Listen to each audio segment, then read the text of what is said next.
Spirituality अगर simple main बोले तो एक जर्नी है अपने अंदर के सेल्फ को समझने की और उस एनर्जी को फील करने की जो हम सब में बहती है और हमें किसी बड़े से जोड़ती है। ये ESS बात को पहचानने के बारे में है कि हम सब में एक डिवाइन स्पार्क है और ह्यूमन मटेरियलिस्टिक वर्ल्ड से परे कुछ ज्यादा मीनिंगफुल ढूंढना चाहिए। और ISS जर्नी में अक्सर लोग अपनी स्पिरिचुअल पावर्स को भी डिस्कवर करते हैं और उन्हें डेवलप करते हैं।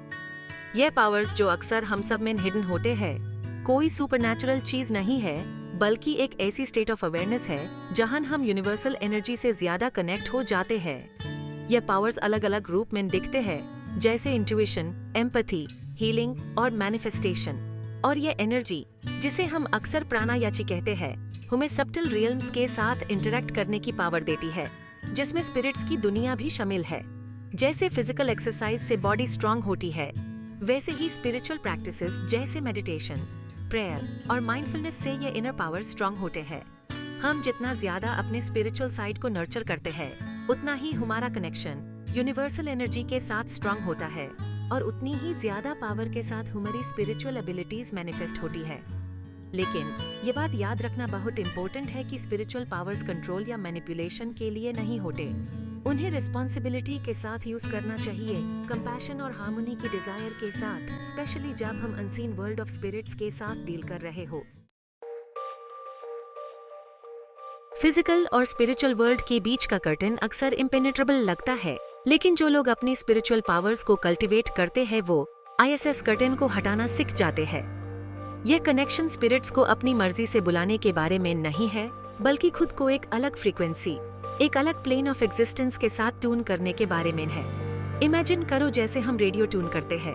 हमारे physical senses human material world को परसीव करने में मदद करते हैं, लेकिन जैसे जैसे हम अपनी स्पिरिचुअल अवेयरनेस को रिफाइन करते हैं हम सब्टल फ्रीक्वेंसीज को सेंस करना शुरू कर देते हैं, स्पिरिचुअल रेल्म की विस्पर्स को सुनना शुरू कर देते हैं।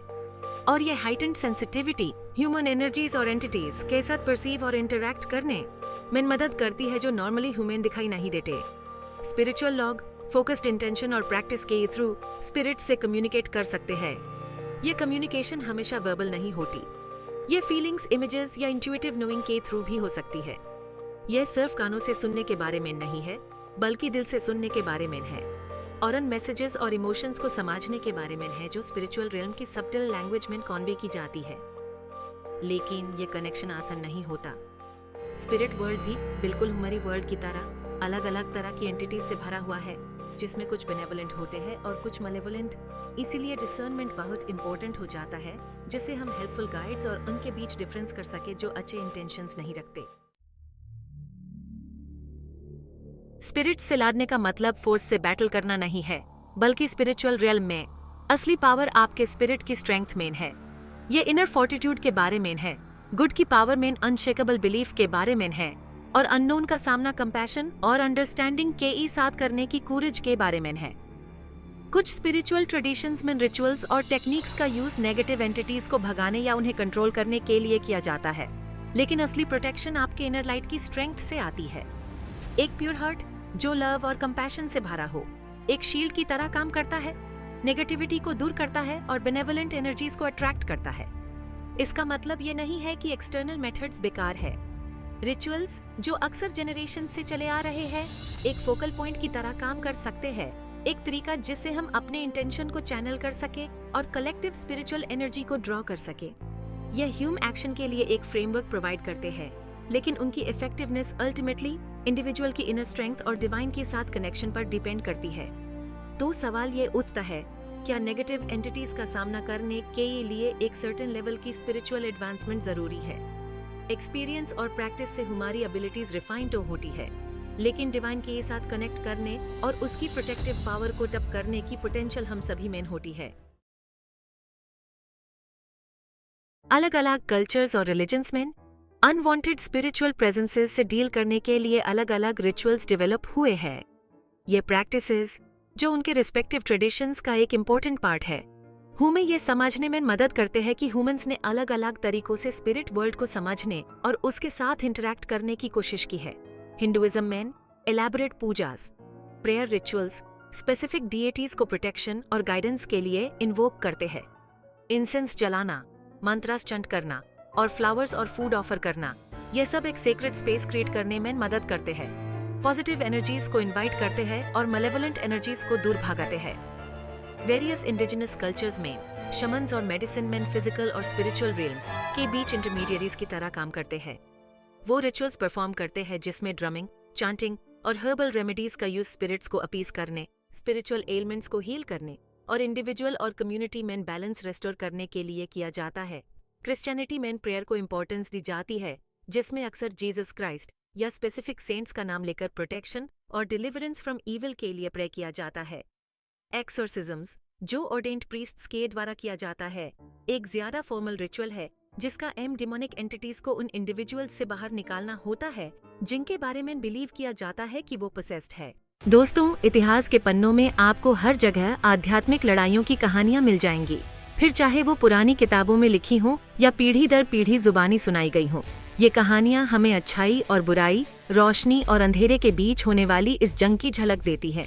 Gap 2S। चलिए मिस्र की सभ्यता में चलते हैं। वहाँ होरस और सेट की लड़ाई व्यवस्था और अराजकता के बीच के टकराव को दिखाती है। मंदिरों की नक्काशियों में आप होरस, जो बाज जैसे सिर वाला आसमान का देवता था, को सेट से लड़ते हुए देखेंगे। सेट तो गड़बड़ी और हिंसा का देवता था।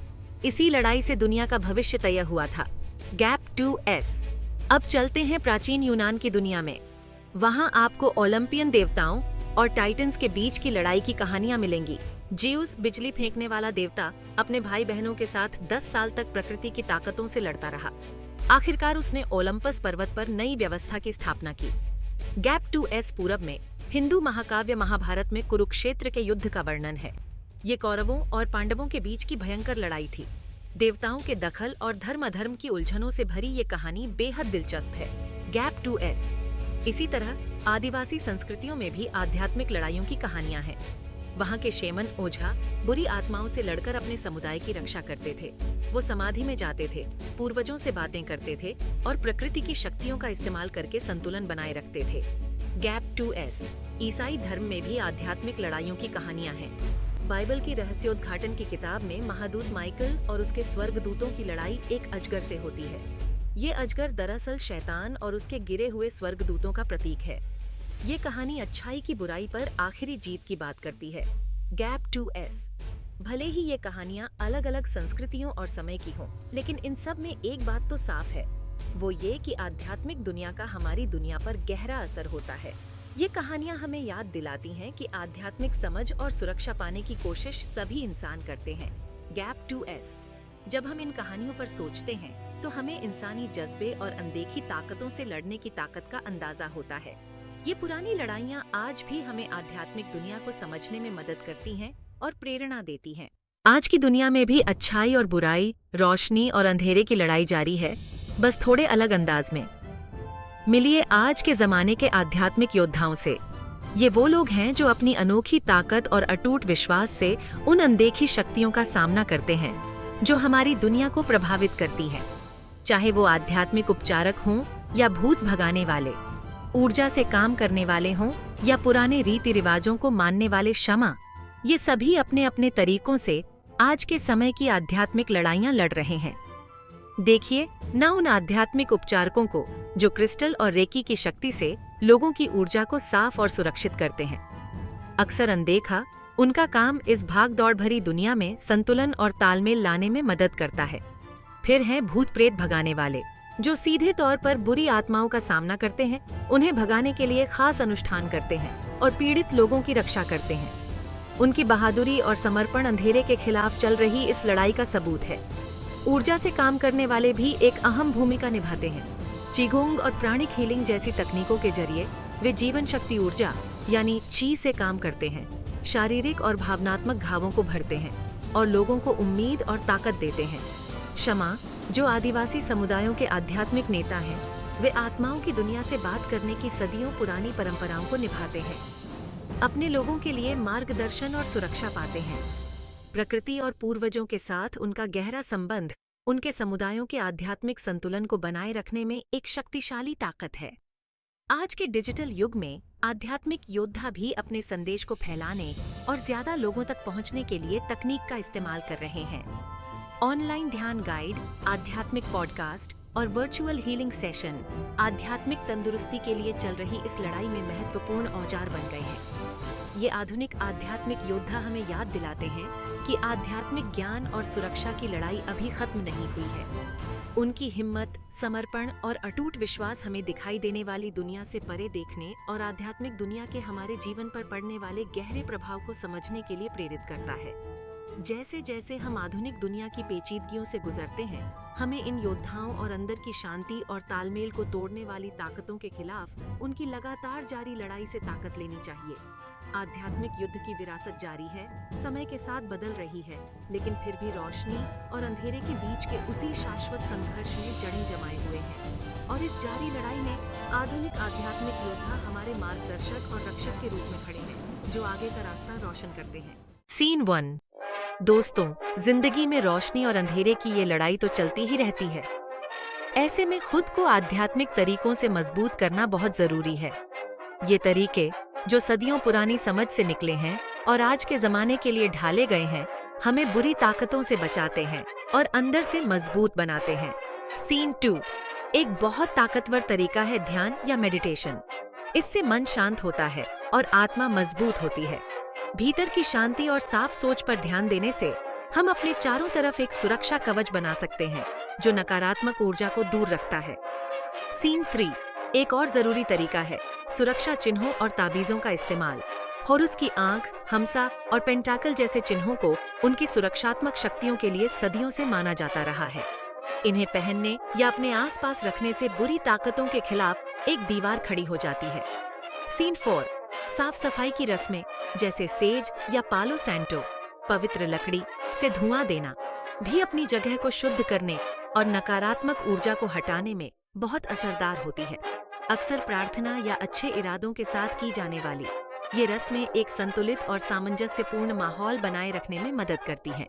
सीन 5। रेकी और प्राणिक हीलिंग जैसी ऊर्जा चिकित्सा पद्धतियां शरीर के ऊर्जा केंद्रों या चक्रों को साफ और संतुलित करने का काम करती हैं। ऊर्जा के रुकावटों को दूर करके और प्रवाह को बहाल करके ये तकनीकें पूरी तरह से स्वस्थ रहने और आध्यात्मिक सुरक्षा को बढ़ावा देती हैं। सीन 6। अपने चारों तरफ रोशनी के एक सुरक्षा कवच की कल्पना करने जैसी तकनीकें भी बहुत ताकतवर हो सकती हैं। ये दिमागी कसरत सुरक्षा के इरादे को मजबूत करती है और अपनी आध्यात्मिक सुरक्षा को मजबूत करने के लिए रोजाना की जा सकती है। सीन 7। आखिर में, कुदरत से जुड़े रहना बहुत जरूरी है। जंगल हो, समुद्र का किनारा हो या बाग बगीचा, प्राकृतिक जगहों पर समय बिताने से आत्मा को जमीन से जोड़ता है और उसे फिर से ताकत देता है। कुदरत की ऊर्जा अपने आप में शुद्ध करने वाली और सुरक्षात्मक होती है, जो नकारात्मक प्रभावों से एक प्राकृतिक सुरक्षा देती है। सीन 8। दोस्तों, आज के जमाने की मुश्किलों से जूझते हुए ये आध्यात्मिक सुरक्षा के तरीके हमें संतुलन और सुरक्षा बनाए रखने के लिए बहुत अच्छे औजार देते हैं। इन तरीकों को अपनी दिनचर्या में शामिल करके हम अपनी आत्मा को मजबूत बना सकते हैं और उन ताकतों के खिलाफ डट कर खड़े हो सकते हैं जो हमारी शांति को भंग करना चाहती हैं। सीन 1। नैरेटर जिंदगी की जंग में ध्यान एक ताकतवर साथी बनकर उभरता है। हर जगह माना जाने वाला ये सदियों पुराना तरीका मन को शांति देता है और आत्मा को मजबूत करता है।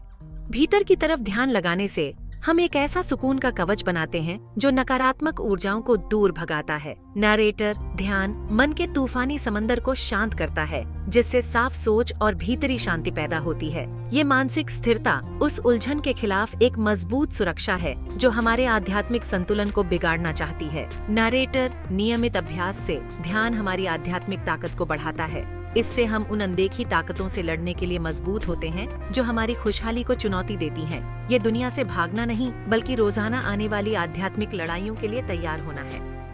नैरेटर ध्यान के दौरान एक सुरक्षा वाली रोशनी को सोचने से उसकी ढाल जैसी ताकत और बढ़ जाती है। ये रोशनी हमारी भीतरी ताकत का रूप है जो नकारात्मकता के खिलाफ एक दीवार बनकर हमारी आध्यात्मिक सुरक्षा करती है। नैरेटर ध्यान की ताकत उसकी सादगी और हर किसी के लिए होने में है। फिर चाहे आप अनुभवी हों या नए, इस अभ्यास के फायदे बहुत गहरे और बदलने वाले हैं। नैरेटर ध्यान को रोजाना की एक रस्म की तरह अपनाएं। इसे तूफान में अपना सहारा बनने दें, आध्यात्मिक जंग में अपनी ढाल बनने दें, शांत सोच के पलों में अपनी ताकत को खोजें और इसे जिंदगी के इम्तिहानों से गुजरने का रास्ता बनने दें। नैरेटर, याद रखें, ध्यान के खामोश लम्हों में हम अपने असली रूप और उस ईश्वरीय ऊर्जा से जुड़ते हैं जो हमारी रक्षा करती है और हमारा मार्गदर्शन करती है। ये जुड़ाव आध्यात्मिक मेल के लिए लड़ाई में हमारा सबसे बड़ा हथियार है। नरेटर दोस्तों, आध्यात्मिक विकास और सुरक्षा की चलती रहने वाली यात्रा में ध्यान रोशनी का एक मीनार है। इसे अपनी रोजाना जिंदगी का हिस्सा बनाएं और अपनी आत्मा में आने वाले बदलाव को देखें। नरेटर, इस सफर में हमारे साथ जुड़ने के लिए शुक्रिया। जुड़े रहें, हम आगे भी आध्यात्मिकता की गहराई और हमें ताकतवर बनाने वाले औजारों को खोजते रहेंगे। #Scene 1 नरेटर, आध्यात्मिक लड़ाई की गहराइयों में आगे बढ़ते हुए हम उन औजारों और कलाकृतियों की तरफ रुख करते हैं जो पूरे इतिहास में आध्यात्मिक योद्धाओं के शक्तिशाली सहयोगी रहे हैं। नरेटर, पवित्र चिन्हों से लेकर रहस्यमयी वस्तुओं तक ये औजार अपने भीतर गहरी शक्ति और अर्थ रखते हैं। ये सिर्फ अतीत के अवशेष नहीं हैं, बल्कि इन्हें आध्यात्मिक ऊर्जा से ओतप्रोत किया गया है जो सुरक्षा, उपचार और सशक्तिकरण में मदद कर सकती है। नरेटर, उदाहरण के लिए क्रिस्टल अपनी ऊर्जा को प्रसारित और बढ़ाने की क्षमता के लिए जाने जाते हैं। हर प्रकार का क्रिस्टल अपने अनोखे गुण रखता है। कुछ सुरक्षा प्रदान करते हैं, कुछ उपचार को बढ़ावा देते हैं और कुछ आध्यात्मिक जागरूकता को बढ़ाते हैं।